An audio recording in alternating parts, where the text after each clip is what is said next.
Bonjour à tous et bienvenue dans ce nouvel épisode du podcast Avis Personnel Shopping. Et aujourd'hui, comme vous pouvez le constater, je ne suis pas seule pour vous présenter l'épisode. Parce qu'aujourd'hui, j'ai le plaisir d'accueillir Alison, qui est une des astéroïdes de Constellation, le réseau professionnel des conseillères en images qui ont besoin de se rassurer, qui ont besoin de trouver un endroit où se sentir soutenues pour avancer. Bonjour Alison, bienvenue parmi nous. Bonjour Maïté, merci à toi de m'avoir invitée pour participer à ton podcast. C'est un vrai plaisir, surtout que je sais que tu sors de ta zone de confort. Comme je le disais juste avant dans notre échange, avant de commencer l'enregistrement du podcast, je disais que dans Constellation, tu es la personne assez discrète qui, quand elle prend la parole, a toujours quelque chose de très juste à dire, mais qu'on n'entend pas beaucoup. Donc c'est vraiment un bel effort et je te remercie beaucoup de le faire avec moi aujourd'hui. Merci beaucoup. C'est vrai que c'est pas ma zone de confort, mais d'habitude, j'ai plus l'habitude de mettre les autres en lumière que moi-même. Mais comme on dit, on est là pour évoluer, donc voilà. C'est génial. En tout cas, je te remercie beaucoup pour ta confiance parce qu'en fait, tu fais partie des membres fondatrices du réseau Constellation. Et ça aussi, ça a énormément d'importance pour moi. Donc, c'était juste logique que tu sois la première. Car oui, je vous l'annonce, chères auditrices, Alison est la première des astéroïdes que je vais mettre en avant à partir d'aujourd'hui et tout au long de l'année 2026. Parce que vous le savez, mon objectif, c'est de vous aider à développer votre activité, à réussir dans votre activité de conseil en image. Parce que le conseil en image, c'est un métier fabuleux et ma mission, c'est de vous aider à y arriver parce que ce que je veux, c'est faire rayonner le conseiller en images. Et donc, Alison, merci d'être la première et de te prêter à cet exercice. Et aujourd'hui, on va en apprendre davantage sur ton parcours et c'est ce qui va, je pense, permettre à nos auditrices aussi de lever certaines barrières et on va beaucoup parler du syndrome de l'imposteur. Je vous propose de nous retrouver tout de suite après le générique.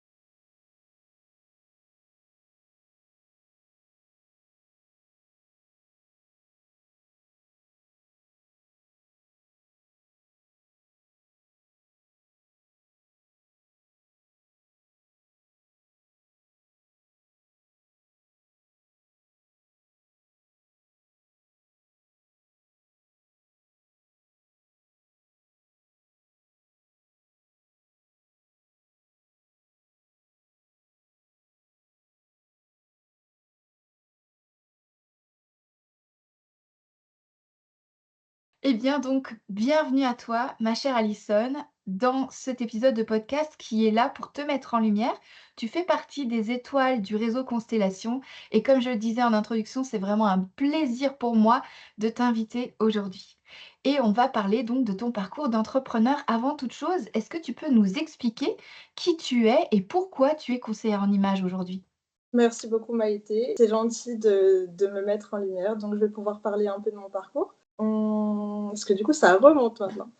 Donc j'ai fait une formation de conseiller en images et j'ai été certifiée fin 2022 et j'ai ouvert mon entreprise en 2023. Et donc voilà comment tout a commencé pour moi, sachant que j'ai toujours voulu être conseillère en images depuis que j'ai 15 ans. Je savais que c'est ce que je voulais faire de ma vie. J'ai vu une émission un jour avec Christina, enfin Nouveau look pour nouvelle vie. Et je me suis dit, mais en fait, Alison, c'est ça que tu veux. T'aimes la mode, t'aimes le maquillage et t'aimes l'humain. Et je me suis dit, mais c'est ça que j'ai envie. J'ai envie d'aider les autres à se mettre en lumière et à s'accepter tels qu'ils sont. Et moi-même, j'ai traversé ça aussi, le fait de vouloir me cacher, de ne pas savoir comment me montrer au monde. Et donc voilà, ça a commencé comme ça. Et puis après, forcément, c'était un métier assez nouveau. Donc, je me suis dit, «Oui, mais en fait, il y a pas beaucoup de place. Comment on fait pour faire ce métier-là?» Comme, du coup, il y a pas de enfin, à l'époque, il y avait pas de formation, justement. Et donc j'ai mis ça, à côté de ma tête et j'ai fait d'autres choses en attendant. Donc j'ai bossé dans le prêt-à-porter féminin, j'ai, fait, de la vente indépendante à domicile. Donc j'ai commencé avec des produits de bien-être et après, j'ai vendu aussi, tout ce qui touchait, les bijoux. Donc j'étais styliste pour une marque qui s'appelait, parce que du coup elle est plus vendue en Europe, mais qui s'appelait Stella Dot. Ah mais j'adore Stella Dot, c'est ma marque de bijoux préférée, c'est trop rigolo que tu racontes ça. Je trouve ça fou parce que c'est une marque tellement belle et puis oui, elle a disparu. Je crois que c'est une marque américaine, hein, c'est ça? Oui, c'est ça, c'est ça. Et oui, aujourd'hui, elle a disparu. J'ai trouvé ça super drôle quand tu as fait un post en parlant de Stella Dot et ça m'a rappelé bah, il y a bientôt 8 ans où je faisais ça aussi. Donc, c'était assez drôle comme anecdote. Ouais, carrément. Et donc petit à petit, donc tu disais que tu as fait du prêt-à-porter, tu as vendu à domicile et Oui. comment est-ce que tu t'es dit: «Vas-y, je me lance, ça y est, c'est fini, j'attends plus»? Bah, en fait, je me sentais pas alignée parce qu'en fait, je voulais pas faire de la vente, je voulais faire tout ce qui était du conseil. Donc, il y avait pas d'humain dans la vente. C'est tu dois vendre tant, tu as cette pression du chiffre et ça me correspondait pas du tout parce qu'il y avait aucun humain là-dedans et que quand je voulais faire du conseil, c'est: «Ah bah non, tu peux pas prendre du temps avec une cliente parce que du coup, tu peux perdre d'autres ventes» et ça me correspondait pas du tout. Donc, un jour, je me suis dit: «Mais en fait, non, c'est plus possible. En fait, j'ai besoin d'être alignée et de faire quelque chose qui me plaît». Sauf que, bah, forcément, métier nouveau, on ne sait pas trop. Il y a personne dans mon entourage qui était, dans l'entrepreneuriat. Donc je me suis dit: «Bah, OK» et puis je voyais Christina. Christina, c'était un peu l'opposé de moi. Moi, je suis assez discrète. Christina, elle est très solaire, on la voit et moi, je me disais: «Mais j'ai pas, je me sentais pas légitime». En fait, je me dis: «Mais qui va vouloir aller avec moi? Je suis trop discrète». Donc j'ai eu, cette période, de me dire: «OK», mais je me suis quand même lancée à faire ma formation. Donc j'ai été certifiée et puis après à nouveau un problème, on sort d'une formation et en fait, on a beaucoup de bagages, beaucoup d'outils, mais comment se mettre en lumière? Et donc là, je ne savais pas être entrepreneur. Donc j'avais aucun modèle pour, me dire, bah, comment on fait, comment on construit son offre et tout. Donc ça a été assez délicat comme période. Donc j'ai eu un certain temps où j'ai créé beaucoup mes outils pour mon travail, mais je repoussais toujours le fait de montrer, et de chercher, une clientèle. Donc ça a pris un certain moment et puis, un jour, je suis tombée, sur toi, Maïté et sur tes lives avec des conseils en images et ça m'a permis de prendre conscience, en fait, que, on part tous du même point, en fait. Au début, oui, on a des bagages, mais on est comme tout le monde, on débute et pareil, j'ai commencé à me renseigner sur comment devenir, entrepreneur et donc voilà, je me suis formée à la PNL, donc j'ai appris aussi à me libérer, du fait que, je connaissais personne qui faisait ça, donc j'ai modélisé des gens qui ne faisaient pas partie de mon entourage et j'ai suivi des entrepreneurs pour avoir ce mindset parce qu'être entrepreneur avant tout, c'est vraiment une question d'état d'esprit, en fait, donc voilà. Quand tu parles d'état d'esprit, comment est-ce que tu t'en es rendu compte de ça? Parce que tu parlais de moments où tu as fait des outils. Alors moi aussi, je suis passée par là. Pendant 9 mois, j'ai travaillé sur mes outils avant de me lancer et d'oser aller voir qui que ce soit. Comment ça s'est passé pour toi? Bah, du coup, ça a été un travail d'introspection, en fait, finalement. J'ai fait beaucoup de développement personnel pour lâcher mes croyances limitantes, le fait que je me sentais pas légitime, pour, pouvoir lâcher au fur et à mesure. Donc c'est ça, j'ai travaillé mon état d'esprit. OK, bon, bah, tu te sens comme ça, mais est-ce que c'est la réalité? Donc j'ai appris à lâcher des barrières, à arrêter de me comparer aux autres. Donc ça a été vraiment un travail, personnel pour, me dire, «OK, tout ça, c'est toi, en fait». Pareil, c'est d'avoir de la résilience, savoir, OK, on tombe, mais c'est pas grave, c'est se relever. Donc ça, c'est vraiment, travailler tout ça et c'est pour moi, c'est la base, c'est primordial. Parce que si on est encore, en train d'être dans nos peurs, on n'agit pas. Moi, je me suis cachée derrière mes outils pendant tellement de temps parce que ça me protégeait aussi de me confronter à ce que je ne savais pas faire. Donc ça a été tout un processus, en amont, avant de prendre cette posture de conseiller en image et d'entrepreneur, qui sont liés finalement. Carrément, oui, parce que quand on décide d'être conseillère en images, c'est vrai qu'on a les paillettes et on se dit: «Ouais, je vais pouvoir conseiller des personnes», mais à côté de ça, il y a tout le volet entreprise dont on n'a absolument pas conscience. Toi, tu t'en es rendu compte à quel moment qu'il manquait ce volet-là? Jusqu'au moment où je me suis dit: «OK, mais en fait, tu gagnes pas ta vie. OK, tu crées tes outils, mais maintenant, comment tu mets en place, pour le fait de gagner ta vie avec?» Parce que mon but, c'était pas de retourner dans le salariat. Je voulais vraiment avoir mon entreprise et vivre de mon entreprise. Donc je me suis dit: «OK, mais si tu bouges pas, ça va pas évoluer». Donc c'est là où j'ai commencé à me dire: «Ça suffit plus, en fait. Il faut aller plus loin et chercher, ce qui pourrait m'apporter, de mettre en lumière, mon projet pour en vivre». OK. Est-ce que ça a été facile, lent, difficile pour toi de travailler cette posture-là? Est-ce que c'est un avant et un après ou est-ce que c'est quelque chose de beaucoup plus progressif? Comment tu sens les choses? Donc à partir du moment où vraiment j'ai eu un déclic, ça a été lent parce que pareil, il y a beaucoup de barrières à faire tomber. Mais, donc c'est lent et progressif. mais plus on avance, moins on se retourne en arrière. C'est ça aussi qu'il faut voir. Ok, c'est lent, ok, à des fois, on se dit, ça n'avance pas assez vite, on voit pas encore les fruits du travail qu'on fait, mais c'est un travail de longue haleine. Et c'est là où je dis, en fait, l'état d'esprit, il joue, parce que justement, c'est lent, et que quand on voit pas, on met beaucoup d'énergie à concrétiser un projet et qu'on ne le voit pas, on a envie d'abandonner. Et si on ne travaille pas son état d'esprit, c'est difficile en fait d'aller plus loin, parce qu'on se dit la moindre barrière devant nous, on dit je peux pas, j'abandonne. Et donc c'est là qui fait la différence aussi avec les personnes, c'est qu'en fait c'est tellement un travail à longue haleine qu'il faut absolument se dire ok c'est comme ça, mais je me relève, ok ça marche pas, je me remets en question. Et c'est ça en fait qui fait la différence. Je suis d'accord avec toi, c'est vraiment une question de différence et c'est là où tu vois aussi les personnes qui sont les plus passionnées. Qu'est-ce que tu en penses? Je pense que c'est la base, la passion. Parce que si on croit pas, si on n'est pas passionné par son projet, on se donnera pas à 1000% pour réussir son projet. J'ai réfléchi, je me suis dit: «Pourquoi tu retournes pas, pas dans l'entrepreneuriat, dans le salariat? Pourquoi tu fais pas ça? Pourquoi tu fais pas comme la norme?» Mais je me suis jamais sentie dans la norme, et parce que c'est pas un projet comme ça, c'est une vocation. Et à partir du moment où c'est ma vocation, où c'est ma passion et que je sais que je suis faite pour ça, je veux pas abandonner. Parce que quand je le fais, je sais que je suis à ma place, je sais que je suis alignée avec mon projet, et pour moi, c'est plus important d'être alignée, et donc du coup, ça me donne encore plus envie de réussir et de mettre des actions en place pour réussir mon projet. Donc voilà, la passion joue pour moi, parce que si on n'est pas assez passionné, à la moindre barrière, on va vouloir abandonner, alors que si on sait que ce projet-là, c'est le nôtre et que de toute façon, c'est ça qu'on veut et pas autre chose, ça nous aide en fait à avoir comment dire, à avoir une poussée vers nos objectifs et de toujours aller plus loin finalement.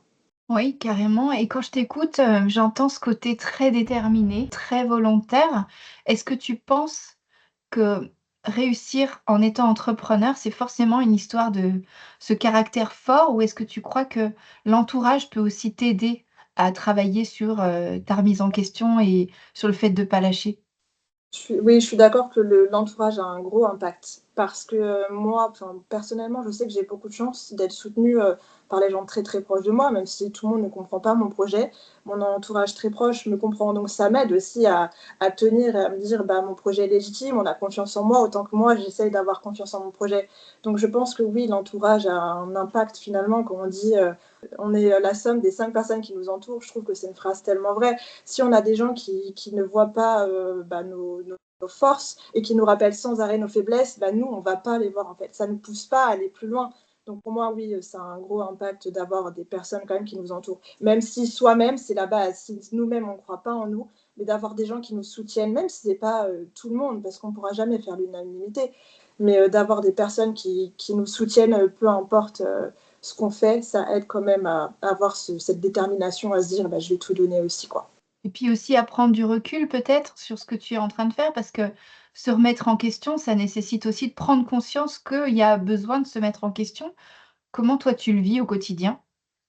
Bah, en fait, je suis assez d'accord. Au quotidien, je travaille tous les jours sur moi, en fait. Je sais, j'écoute beaucoup de développement personnel, donc j'apprends au fur et à mesure à lâcher, en fait. C'est ça aussi, c'est de me dire, si c'est pas comme ça sera autrement, en fait. C'est vraiment lâcher, il y a pas de certitude pour moi. Quelque chose qui marche aujourd'hui ne marchera pas demain, ou quelque chose qui ne marche pas aujourd'hui ne veut pas dire qu'il marchera demain. C'est toujours se mettre, heu de faire selon son présent finalement. C'est voilà, à l'instant présent, je fais ça et je réajuste. Par contre, je réajuste tout le temps ma trajectoire. Il n'y a pas d'absolu, il n'y a pas de vérité. Pour moi, c'est ça le plus important, c'est de toujours remettre en question qui l'on est, si les choses ne vont pas, etc. C'est ça qui fait la différence pour moi. Est-ce que c'est ce que tu t'es dit aussi quand tu t'es lancé sur Instagram? Parce que depuis que je te connais, depuis que tu es membre de Constellation, tu as explosé sur Instagram et pourtant tu es partie de zéro comme nous toutes. Comment est-ce que ça se passe pour toi avec Instagram justement et sur cette résilience dont tu parles? Du coup, comme tout le monde, j'ai commencé sur Instagram. Ça faisait un petit moment, mais j'avais quelques-uns des followers. C'était des gens que je connaissais déjà. Et en même temps, Instagram, c'est-à-dire se montrer. Et moi, j'étais pas totalement à l'aise avec le fait de montrer, parce que moi, je veux montrer mon travail, je veux pas forcément montrer la personne que je suis. Donc, ça a été tout un processus. Et un jour, de toute façon, moi, je suis comme ça aussi. Autant quand j'ai pas trop envie, je me donne pas à 100%, mais quand j'ai vraiment envie de quelque chose, je vais me lancer et je vais me dire c'est comme ça et je vais essayer et je vais aller au bout des choses. Donc un jour, je me suis dit: «Bah, essaye au moins, donne-toi les moyens, sur les réseaux sociaux, bah, de montrer ton travail et voir si, bah, justement tu sais pas si ton projet il va aboutir ou pas, bah, donne-toi le moyen de voir si les gens sont réceptifs à ton projet». Je me suis dit: «OK, bah, je vais commencer à publier», je crois que mon projet, il a commencé en avril. Je me suis dit: «OK, je vais publier une fois, tous les jours, en quelques semaines», donc je l'ai fait et ça prenait pas, donc c'était très dur, donc je me suis pris aussi des claques. Je me suis dit: «Tu mets beaucoup d'énergie à créer quelque chose de nouveau chaque jour. Aujourd'hui, ça bouge pas», donc ça a été très dur. J'ai continué quand même, puis après j'ai commencé à espacer les posts, faire des posts différents et on va dire en juin, fin mai, début juin, j'ai commencé à aborder, tout ce qui touchait à la couleur et là, bah, ça a commencé à changer en fait et j'ai vu une transition et les gens étaient beaucoup plus, aptes à, bah, être, comment dire? À être, j'arrive pas à trouver le mot, à être, réceptifs à mon projet et autour de la couleur en fait. Là, ça a commencé à bousculer, à tout bousculer. Donc c'est vraiment un travail de longue haleine. Au début, on voit pas, on n'a aucune récolte, donc c'est très dur. Mais c'est pas parce qu'on ne voit rien qu'il ne se passera rien après. Il faut juste tout le temps, bah, essayer d'avoir une vision différente ou aborder un truc qu'on n'avait pas fait avant et tout peut changer en un instant. Donc voilà. Donc ce choix de la couleur, c'était un choix stratégique? Tu t'es dit: «Tiens, j'ai pas parlé de ça». Comment est-ce que tu t'es décidée à parler de couleur? Non, c'était pas un choix stratégique, je sais pas, je me suis dit: «Ah bah, j'ai pas abordé ce côté-là» et je me suis dit: «En fait, on voit beaucoup de personnes porter du neutre et on a beaucoup perdu en fait, bah, de mettre de la couleur». Moi, la première, je portais pas tellement de couleur et je me suis dit: En fait, quand je porte de la couleur, je me sens vraiment bien et j'ai eu envie d'apporter aussi cette nouvelle perspective de reporter la couleur finalement, de donner envie aux gens de porter la couleur. Donc c'est de là où c'est venu et quand j'ai vu que les gens étaient hyper réceptifs, je me suis dit: «Mais c'est génial, bah, je vais continuer, bah, à aborder la couleur, dans tout ce que je peux lui apporter finalement», comme tout ce qui est, les associations ou la colorimétrie. Enfin la colorimétrie, comme je dis à mes clientes, c'est surtout, ouais, ouvrir, des nouvelles opportunités, de porter la couleur, de se dire: «OK, bah, j'essaierai jamais ça en rayon, mais si je le vois sur moi et que je me dis: "Mais waouh, en fait, c'est génial, bah, je vais me diriger instinctivement vers cette couleur"». Donc c'est vraiment ça qui m'a plu et donc voilà. Donc aujourd'hui, tu as beaucoup plus de personnes qui te suivent sur Instagram. Est-ce que tu vois aussi un impact au niveau des clients? Est-ce que tu as plus de clients aussi? Oui, ça m'apporte, bah, la visibilité m'a apporté, plus de clientèle et justement aussi, c'est des clients qui me ressemblent et c'est ça que j'aime le plus, c'est que j'ai eu cette chance, c'est d'avoir des clients qui sont très alignés avec, mes valeurs et donc oui, ça ouvre quand même une opportunité d'avoir une clientèle, vis-à-vis des réseaux sociaux. Est-ce que c'est pas logique que finalement tes clients te ressemblent? Bah, je me dis que j'essaye en tout cas, c'est pour ça que j'aborde aussi mon point de vue et mes valeurs sur les réseaux sociaux, parce que je me dis: «Si on n'aime pas ma façon de penser, on n'ira pas s'abonner à moi» et en fait, aujourd'hui, tout le monde a accès aux réseaux sociaux. Il y a tellement de gens qui font du conseil animal, en fait, j'en vois de plus en plus, c'est vraiment, en expansion. Donc je me dis: «Oui, j'espère et que ça continuera», mais les gens qui sont plus alignés, de toute façon, ils se désabonnent. On est dans une culture où, en un clic, bah, on peut partir donc voilà, si. D'une certaine façon, oui. C'est intéressant ce que tu dis, en un clic, on peut partir. Alors comment est-ce que tu fais pour assurer tes arrières justement? Bah, après, justement, j'ai appris à lâcher prise et à me dire, bah, justement, si les gens, ils sont pas alignés, c'est OK. Et c'est dur parce que humainement, on se dit, bah, la blessure du rejet et cetera, on se dit: «Bah, on m'aime pas, on me rejette», donc du coup, c'est difficile. Mais aujourd'hui, je le vois plus comme ça. Je me dis: «Je préfère que ce soit justement une communauté qui me ressemble» et je suis très honorée et j'ai beaucoup de chance, d'avoir des personnes qui me suivent et qui sont top. On a des échanges ensemble et qui me remercient et tout pour mon contenu et je trouve ça génial ce partage. Donc aujourd'hui, je le prends comme une opportunité justement d'avoir une communauté qui me ressemble vraiment, plutôt que juste des gens de passage qui sont intéressés, mais par, juste quelques bribes, de mon travail et pas l'entièreté. Voilà. C'est super inspirant en tout cas, trop bien. Et aujourd'hui, est-ce que tu t'épuises de la même façon que tout au début quand tu disais que tu créais un contenu par jour? Aujourd'hui, est-ce que tu as trouvé un rythme de croisière et comment est-ce que tu fais? Alors, c'est variant, c'est variable, pardon. C'est variable. Avant, je postais 2 posts par semaine. Là, justement, j'ai décidé depuis, parce que c'est de la charge mentale aussi, c'est qu'entrepreneur, c'est pas que créer un fil Instagram, c'est pas ça. C'est qu'en parallèle, je gère ma société, je dois trouver des nouveaux clients, je fais mes rendez-vous. Donc, en fait, j'essaie de pas m'épuiser aussi parce que c'est de la créativité. La créativité, c'est pas linéaire. Donc j'essaye aujourd'hui de proposer 1 ou 2 contenus par semaine parce que je veux que ce soit riche. J'ai pas envie de tourner toujours autour du même sujet. J'ai pas envie de faire tout le temps la même chose. Donc je veux vraiment. Donc je me suis aussi lâchée un petit peu, comment dire, je me suis laissée me dire que c'est pas grave si je publie moins qu'avant, mais je veux plus être dépendante d'un système de faire. Je dois faire. En fait, voilà, je me suis assez libérée de ça et donc voilà. Et donc au quotidien, comment est-ce que tu organises tes journées alors? Parce que tu dis c'est pas linéaire la créativité. Comment est-ce que tu arrives à t'organiser? Parce que ça, c'est un vrai sujet, quand on se lance et qu'on ne sait pas trop comment être entrepreneur, comment est-ce que tu apprends le métier et comment est-ce que tu gères ton emploi du temps finalement? Du coup, il y a une petite partie pour la gestion des réseaux sociaux. Ça varie selon la créativité. Si un jour je vois que j'arrive pas à créer, je vais faire autre chose. En parallèle, pour le développement de ma société, donc je continue à faire des outils. Donc là, je suis en train de bosser sur un e-book qui touche à la couleur, par exemple. Et en parallèle, je gère mes rendez-vous. Je vais essayer de le mettre dans la semaine à des moments différents, par exemple, parce que pareil, il y a la vie à gérer en parallèle. Je suis maman, donc je dois tout mettre en œuvre pour séparer un peu tout ça. Et c'est pas tout le temps facile aussi. Donc voilà, ça c'est un autre sujet, mais voilà, la charge mentale de gérer sa société, de la faire développer, de ce qu'on a déjà, et ça vient en parallèle. C'est possible quand même d'y arriver? Oui, c'est possible, mais c'est de l'organisation. Et justement, faut vraiment se dire que il y a des moments où on n'y arrivera pas, en fait. Il y a des moments où tous les rôles de nos vies vont s'entremêler, mais c'est possible avec le temps. Si, il faut se dire que il faut du temps pour savoir gérer son organisation, qu'au début, on ne sait pas trop comment faire. Donc, c'est à force de faire, on apprend à dire bon, ça, ok, c'est ce moment-là où je vais le faire, etc. C'est bien organiser son emploi du temps et c'est pas grave si une journée, on n'arrive pas à tenir son emploi du temps. Oui, tu trouves un équilibre finalement et puis tu apprends à lâcher prise comme tu disais tout à l'heure. C'est pas grave si ça marche pas aujourd'hui, ça marchera demain ou après-demain. C'est cyclique et ça reviendra de toute façon.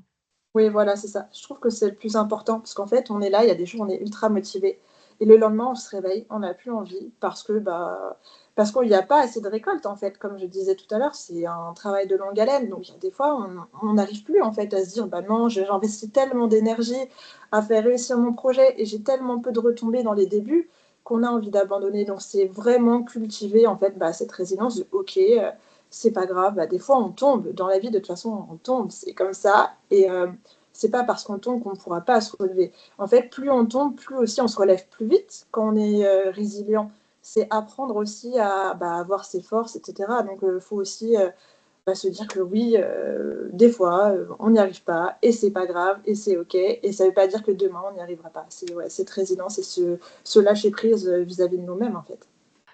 Carrément et c'est enfin, cette histoire de résilience, je pense que tu as raison, c'est vraiment le mot important parce que être entrepreneur, c'est pas parce que tu lances ton entreprise que tu as des clients tout de suite. Il faut aller les chercher et s'ils sont pas là au rendez-vous, ça veut pas dire qu'ils ne le seront jamais et qu'il faut simplement continuer à avancer. Et toi, tu fais comment justement? Tu comptes que sur Instagram pour t'apporter des clients? Au début, oui, et maintenant justement, je suis en train de m'ouvrir à d'autres perspectives pour faire des ateliers en présentiel. J'aimerais bien, justement ouvrir des opportunités, auprès des sociétés, aussi de montrer, l'impact, de l'image, en fait, dans la société. Donc c'est vraiment quelque chose que j'ai envie d'ouvrir et avec le concert en image, on peut tellement, aborder, des domaines de vie différents, en fait. On n'est pas obligé de voir que par des particuliers, finalement. Et c'est ça que je trouve le plus génial, en fait. C'est un potentiel illimité de trouver des personnes qui peuvent être intéressées par ces outils et ces techniques. Donc voilà, aujourd'hui, j'ai envie d'ouvrir mon entreprise à beaucoup plus de choses et donc voilà. Comment tu vois les choses? Comment tu t'es organisé? Est-ce que tu t'es dit: «Voilà, j'ai mon plan d'action sur un mois» ou concrètement, qu'est-ce que tu fais pour ça? Pour arriver à cet objectif-là? Du coup, avec tes masterclass, par exemple, Maïté, quand tu parles de LinkedIn, moi, je sais que je suis très centrée sur Instagram. J'ai pas envie de me disperser, mais je me dis aussi que LinkedIn, par exemple, pour les entreprises, c'est aussi un bon levier. Donc, en fait, mon plan d'action, c'est d'essayer de voir des choses que je n'ai pas encore fait ou d'aller directement proposer mes services dans des boutiques finalement indépendantes. Donc pour le moment, il y a une période de réflexion, on se dit ok, bon, j'ai envie de changer ça. Là, on est en début d'année, donc forcément, on se dit ok, je sais ce que j'ai fait l'année dernière, qu'est-ce que j'ai envie de changer. Donc j'ai pas encore planifié, mais en tout cas, je sais vers où je vais me diriger. Et pour moi, c'est la première étape. C'est ok, tu veux ça, d'accord. Comment tu fais pour y parvenir? Qui c'est que tu vas voir, etc. Donc d'abord, le plan d'action, c'est je regarde ce que je veux et après, je me lance voilà, dans l'organisation de tout ça. Je prends les notes de toutes les personnes que je vais contacter, etc. Et justement, comment tu fais? Est-ce que tu regardes tu parlais de LinkedIn parce qu'effectivement dans le réseau Constellation, on a plusieurs fois parlé de LinkedIn, mais comment est-ce que tu fais concrètement si tu devais donner un mode d'emploi aux personnes qui nous écoutent? Comment est-ce que toi tu prépares ta stratégie justement? En fait, moi, enfin, c'est surtout à l'instinct. Par exemple, une fois, je me suis dit, bon, bah, allez, Alison, tu vas aller voir toutes les boutiques dans le coin et tu vas aller voir chaque personne et tu vas t'introduire, en fait. Donc, c'est comme ça que moi, je fais. J'aime bien m'introduire en réel. Et si c'est sur tout ce qui est les réseaux sociaux sur LinkedIn, bah, il faut écrire des messages aussi. J'en suis pas encore à LinkedIn, j'ai pas encore prospecté moi-même. Mais par contre, oui, je me dis, je vais voir déjà les personnes dans le coin. Il y a plein de personnes qui peuvent être intéressées par le conseil en images, donc tout ce qui touche à la manucure, tout ce qui touche au salon de coiffure, tout ce qui touche au maquillage. Donc en fait, c'est déjà voir son environnement proche et s'introduire. C'est déjà, premièrement, s'introduire et voir aussi les opportunités qui peuvent se créer. Et c'est à nous de saisir et de créer une opportunité, d'avoir une visibilité à quelqu'un qui est complémentaire à ce qu'on fait en fait.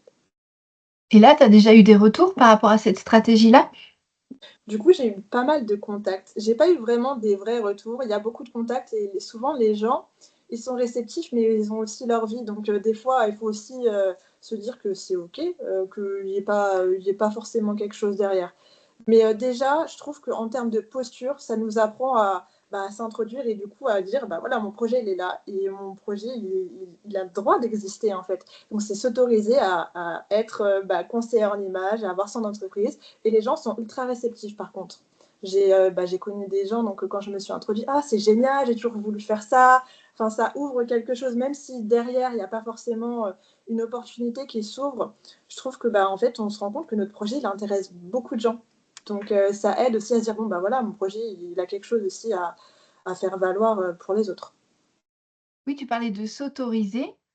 Il y a cette idée-là de est-ce que quelque part, pour réussir en tant qu'entrepreneur du conseil en images, pour développer un vrai business, il n'y a pas déjà d'abord cette autorisation à se donner? Si, c'est la base. Parce que si on ne s'autorise pas à faire quelque chose, du coup, on va se sentir en décalage. Donc, on ne va pas se donner les moyens d'oser pour réussir quelque chose.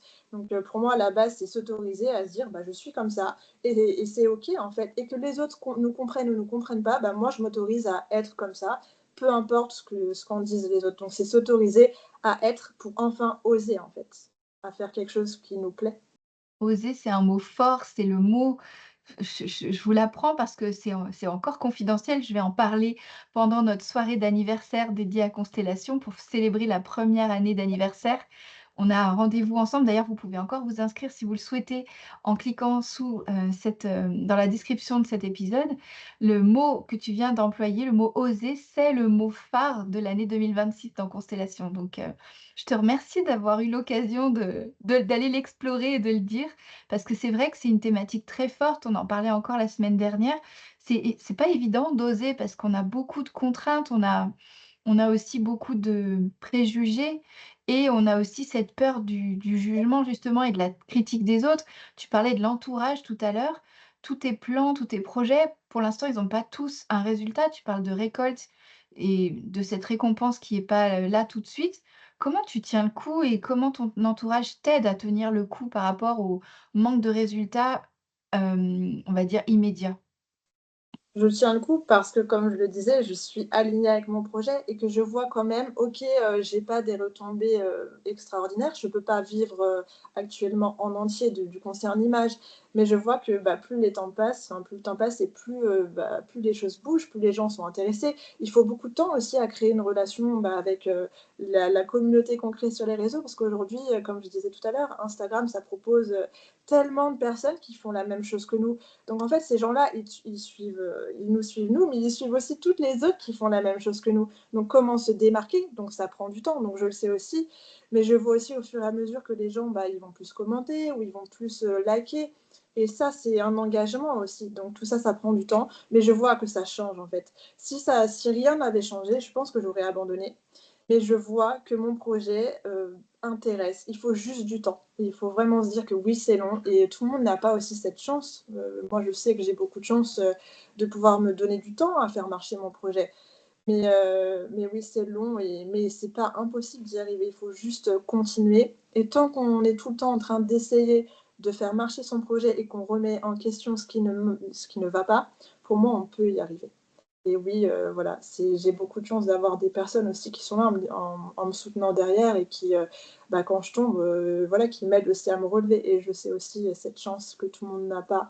Mais, la base, c'est, prendre soin de soi et puis lâcher prise et se dire, voilà, si je le veux vraiment, je me donne les moyens d'y arriver et c'est OK si ça va pas et si un jour on se rend compte que, bah, on n'est plus aligné avec son projet, mais juste de faire ce pas vers, bah, j'essaye et puis si ça va pas, bah, tant pis. C'est pas on n'est pas, tout le temps, on n'est pas lié à un projet à l'éternité si on n'en a plus envie, en fait. C'est juste une question, bah, de choix.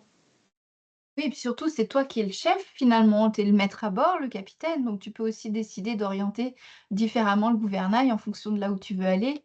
Et comme tu le disais tout à l'heure, un projet qui marche aujourd'hui, il marchera peut-être pas demain et vice versa. Toutes les grandes réussites qu'on a dans ce monde, il y en a rarement qui sont le fruit d'un avant-après immédiat. Même Taylor Swift, elle a passé des années à ramer avant d'exploser, donc c'est aussi une leçon. Je crois qu'on est beaucoup dans la gratification immédiate dans notre société et on oublie que, ben, toute, belle chose nécessite du temps à être fabriquée, à être créée. Donc pareil pour une entreprise. Toi, tu te donnes, est-ce que tu réfléchis en matière de temps et de chiffres? Est-ce que tu te dis: «J'essaye encore X temps avant que ce soit 100 mon revenu» ou comment est-ce que tu imagines l'avenir, toi? Non, pour moi, c'est progressif. Je me dis vraiment, je vois que les choses changent. Après, mon but, c'est de toujours, bah, aller plus loin pour réussir mon projet, mais j'ai pas de ligne de temps. Enfin, après, il faut pas non plus que ça dure une éternité non plus. Mais tant que je vois que ça bouge et que ça bouge en la faveur de la réussite de mon projet, je continue, bah, d'acter. Mais par contre, enfin, je trouve que le plus dur au début, c'est que souvent on est dans la parole, mais on n'est pas dans l'action, en fait. On est dans l'introspection, mais pas dans l'action et c'est ça qui m'a beaucoup bloquée. Donc aujourd'hui, je suis tout le temps dans l'action et quand tu parlais tout à l'heure de Taylor Swift, je me souviens d'une phrase qu'elle a dit et je trouve que c'est très vrai. Les gens sont jaloux de ce que tu as, mais pas de ce que tu as fait pour l'obtenir et je trouve que c'est tellement vrai, en fait. C'est que ça demande tellement, bah, tellement de persévérance, en fait. Même quand on voit J.K. Rowling, elle a avant Harry Potter et sa publication, elle a eu au moins plus d'une vingtaine ou d'une trentaine de refus et c'est ça aussi, c'est cette résilience de si notre projet nous tient à cœur, bah là, comme on est passionné et qu'on a envie de le faire marcher, on va donner tous les moyens en fait. Mais après, c'est plus être dans la tête, c'est aussi agir.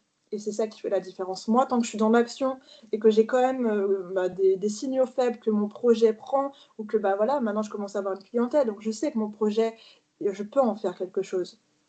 Donc voilà, c'est ça le plus important, c'est j'ai pas de limite de temps, tant que je vois qu'il y a une progression, vers mes objectifs.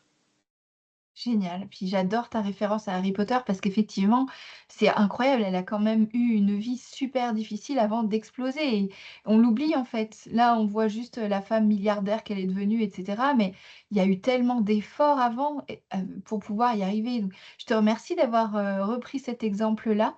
Et puis pour la phrase de Taylor Swift, parce qu'effectivement, les gens, ils voient que les paillettes et l'extérieur.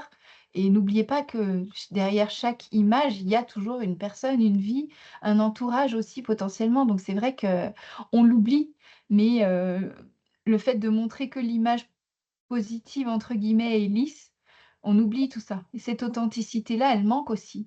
Est-ce que pour toi, c'est une des valeurs que tu défends justement, cette authenticité ou quelles sont tes valeurs justement? Ah oui, justement, moi, c'est l'authenticité, la bienveillance, c'est des valeurs, primordiales pour moi. J'ai besoin, Bah, pour moi, être aligné, c'est être authentique. Si je ne suis pas authentique, je ne peux pas être alignée parce que je fais quelque chose qui ne me correspond pas. Donc pour moi, c'est la base de tout. C'est je suis comme ça, je veux faire les choses bah, voilà, dans le respect, dans la bienveillance. Et pour moi, voilà, c'est les valeurs, c'est primordial, même si on n'a pas tous les mêmes valeurs. Mais moi, c'est cette authenticité, c'est ma ligne directrice. Trop bien. Toi, tu l'as trouvé par toi-même parce que tu es très intéressée par le développement personnel. Est-ce que tu aurais peut-être un conseil à donner à nos auditrices pour qu'elles puissent trouver elles-mêmes les valeurs qui les guident et qu'elles ne perdent pas pied justement? Bah, d'écouter beaucoup moi, j'écoute beaucoup de podcasts, en tout cas. Donc j'ai écouté beaucoup des podcasts sur le développement personnel. J'ai fait beaucoup d'introspection. J'ai fait, voilà, justement, comme je disais tout à l'heure, j'ai fait un travail pour savoir, bah, qui je suis, en fait, qui je suis. Et comme je sais qui je suis, je sais ce que je veux. Je sais aussi ce que je vaux. Donc c'est, en fait, faire un travail personnel. C'est, OK, donc faire mes valeurs. Donc ça, c'est ce qui est primordial pour moi dans tel sens. Donc je suis comme ci, comme ça, mes qualités c'est ça, mes défauts c'est ça. Donc une fois qu'on sait qui on est, déjà, on sait aussi nos valeurs en fait, ça va de soi. C'est qu'est-ce qu'on est capable d'accepter ou qu'est-ce qu'on n'est pas capable d'accepter, qu'est-ce qui est en priorité dans notre vie. Donc c'est apprendre à se connaître. Pour moi, c'est la base, c'est tous les jours et c'est un travail de tous les jours parce que le cerveau, il faut, voilà, on a beaucoup de choses qu'on a accumulées, mais il faut beaucoup de temps pour changer un mode de fonctionnement. Donc tous les jours, de se forcer parce que quand on se sent mal bah, dans sa peau, bah, on va voir tout ce qui ne va pas dans sa vie. Et c'est de se forcer à changer ce mode de fonctionnement. Donc tous les jours, j'ai travaillé sur moi, sur bah, lâcher tout ce qui n'allait pas dans ma vie. Parce que voilà, moi aussi, pourquoi j'aide les gens aujourd'hui? Mais parce que je sais ce que c'est en fait d'être mal avec soi-même. Et j'ai envie de donner mes clés que j'ai mis en place dans ma propre vie pour aider et accompagner le mieux possible bah, mes clientes. Donc tous les jours, travailler sur soi. Pour moi, c'est ça qui change une personne et qui change une vie. C'est tous les jours. On peut tous avoir les mêmes résultats, mais ça peut prendre plus ou moins de temps parce que selon notre environnement, comment on a évolué, ça a un impact en fait sur la personne que l'on est. Mais on a tous on peut tous choisir bah, de mettre en place des actions dans nos vies qui vont changer qui l'on est. Tu parlais de le faire pour toi. Qu'est-ce qui dans ta vie a été déclencheur? Tu disais, tu as regardé une émission de télévision, mais qu'est-ce qui fait qu'à un moment donné, toi, tu t'es dit: «Ben, j'ai besoin de changer de vie», justement? Parce que tu en fais allusion, mais tu l'as pas explicité. Est-ce qu'on peut en savoir plus? Du coup, bah, justement, ce besoin d'avoir du sens, une quête de sens. Je travaillais dans le salariat, dans le prêt-à-porter, mais j'étais pas ça ne me plaisait pas et je me suis dit: «Mais en fait, non, toi, ton propre vécu, tu sais, en fait, ce que c'est, pourquoi le conseil en image?» parce que ça m'a aidée moi-même à, bah, avoir une image, correcte de moi, en fait, par des outils et je me suis dit: «OK, voilà, bah, c'est ça que je veux faire, je veux vraiment aider les gens». Moi, je me sentis mal, tellement d'années et donc le basculement, ça a été: «Mais en fait, j'ai pas envie d'être comme ça. J'ai pas envie de me cacher, en fait, j'ai pas envie, bah, de rester chez moi parce que je me sens mal dans ma peau. En fait, je me dis, on vit toute sa vie avec soi-même et donc c'est s'autoriser en fait à exister en fait aux yeux des autres et aux yeux de soi-même parce qu'en fait souvent c'est nous-mêmes qui nous limitons et donc j'ai vraiment c'est vraiment un projet de cœur, c'est, ma vocation, c'est d'aider les femmes à révéler leur potentiel déjà existant parce qu'en fait le potentiel il est déjà en elles, mais elles ne le voient pas et moi je veux juste mettre ça en lumière. Souvent dans les femmes enfin avec les femmes que j'accompagne, elles me disent: «Ah merci beaucoup, j'ai enfin compris que j'avais envie d'être vraiment qui je suis» et c'est le plus beau des compliments. C'est pour ça que je fais ça en fait. Je sais à quel point c'est difficile et on vit toute sa vie avec soi-même, autant être du coup, à l'aise avec son reflet dans le miroir. Parce que si on est à l'aise avec notre reflet dans le miroir, bah, ça va en découler aussi sur notre façon d'être, sur notre posture et sur notre envie d'agir dans la vie. C'est être à l'aise en société. Plus je suis à l'aise avec moi-même, plus j'ai envie de montrer aux autres mon potentiel en fait. Donc pour moi, ça découle tellement de choses et donc voilà pourquoi j'ai décidé de me lancer dans tout ça. J'adore. Donc ta 2e leçon, ce serait de dire: «Autorise-toi à être toi-même», c'est ça? Exactement, c'est ça. Dans toute sa splendeur en fait. Parce que les gens, ils peuvent penser que c'est insignifiant en fait, que l'image, oui, oh là là, c'est, comment dire? C'est, ouais voilà, c'est ça, c'est superficiel. L'image, c'est superficiel. Mais non, c'est pas superficiel parce que si on n'est pas à l'aise, il en découle tellement de choses en fait. Si on est à l'aise avec soi-même, bah, on a envie en fait de le montrer au monde alors que sinon on se cache et si on se cache, on se limite. Donc pour moi, ça a un impact en fait. C'est la base, c'est être bien avec soi-même et justement que notre extérieur reflète qui on est à l'intérieur. C'est ça, en fait, que je trouve génial avec le conseil en image. Ça nous permet de mettre en lumière qui l'on est vraiment et si on le met en lumière, on se sent à l'aise, en fait. Donc ça a un impact, aux yeux des autres. J'adore ton discours, surtout que ça montre vraiment à quel point, enfin, tu parlais de superficialité et quand on t'écoute, on voit bien le cheminement que tu as fait toi-même. Avant d'être une conseillère en images épanouie et accomplie, tu as toi-même fait ce travail sur toi-même. Donc, de ce que, si on doit faire une synthèse de ce que tu nous as expliqué, je crois que c'est vraiment ça que toi tu mets en avant, c'est le fait de dire, pour pouvoir explorer ton potentiel, il faut d'abord que tu saches qui tu es et que tu puisses vraiment pleinement développer qui tu es. En avoir conscience, c'est une première chose et ensuite d'aller vers ce développement de talent pour pouvoir ensuite rayonner sur qui tu es et affirmer aux autres le potentiel que tu as. Donc c'est valable pour nos clientes, mais Mmh. c'est valable aussi pour nous, conseillères en images, conseillères en style, personal shopper, quel que soit le nom qui résonne avec notre, parcours. Est-ce que tu aurais un troisième conseil à donner aux filles qui nous écoutent et qui sont là à se dire: «Ah mais j'adore Alison, sa vision et tout, ça m'inspire trop». Comment est-ce qu'elles pourraient finalement quel serait selon toi un troisième conseil à leur donner? De toujours chercher des solutions. Moi, je sais que je me limite jamais à un seul avis, une seule chose. Je suis tout le temps en train de chercher, en fait, des réponses à mes questions. Je suis très curieuse, donc en fait, c'est être tout le temps dans chercher, pour trouver quelque chose de différent, en fait. C'est ça, en fait, le plus important. C'est d'être dans l'ouverture, de chercher, de chercher des choses différentes qui peuvent nous apporter des choses différentes, parce que c'est pas en faisant toujours les mêmes choses qu'on a des résultats différents. Donc, c'est d'être curieux et de tout le temps, tant qu'on a envie de faire marcher son projet, c'est de se dire: «OK, bon, là, j'en suis là. OK, on m'a dit ça. OK, donc je vais aller pousser vers voir quelqu'un d'autre qui a un autre avis» et du coup, je vais prendre un peu dans chaque personne, finalement, dans chaque avis et je vais créer ma propre conviction à moi, en fait. C'est, comme on disait tout à l'heure, donc c'est de passer de l'inaction à l'action et en tout le temps en cherchant, des nouvelles, choses à appliquer et des nouvelles personnes qui vont nous inspirer et modéliser, écouter tellement de choses. Moi, j'écoute beaucoup d'entrepreneurs parce que c'est enrichissant, en fait. J'ai fait de la PNL, je me suis formée à la PNL et quand on parle de modéliser, mais modéliser, c'est super important. Surtout quand dans notre entourage, on n'a pas des gens qui sont dans l'entrepreneuriat et qui sont dans le salariat. C'est important d'aller voir des gens qui ont déjà ce que nous, on veut, en fait. Parce que ces gens-là, on se dit en fait, souvent, on voit, ils ont tous le même état d'esprit. C'est ça qui fait la différence, en fait, entre être juste conseillère en image et être entrepreneur. Donc voilà ce que je dirais, c'est continuer d'écouter, plein de gens qui ont déjà ce que vous voulez et ça peut vous aider à apprendre un peu pour, l'appliquer à vous-même. Super, cette idée de modéliser, je crois que c'est une idée vraiment très forte que tu soulignes là. Hem, je sais même pas comment est-ce qu'on pourrait la l'expliquer concrètement. Est-ce que toi, tu peux essayer de nous expliquer ce que tu entends par modéliser?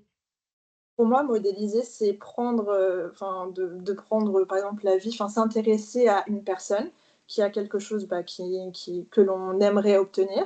Donc, justement, des grands entrepreneurs, on se dit voilà et pour comprendre leur vision, en fait et de voir un peu ce qui a fonctionné pour eux et du coup de se dire: «OK, moi je suis cette personne-là, qu'est-ce que je peux appliquer à ma propre vie pour pouvoir faire, marcher, mon business?» en fait. Pour moi, c'est ça et c'est très, très important. Parce que ça nous donne, parce qu'on n'est pas entrepreneur, en fait.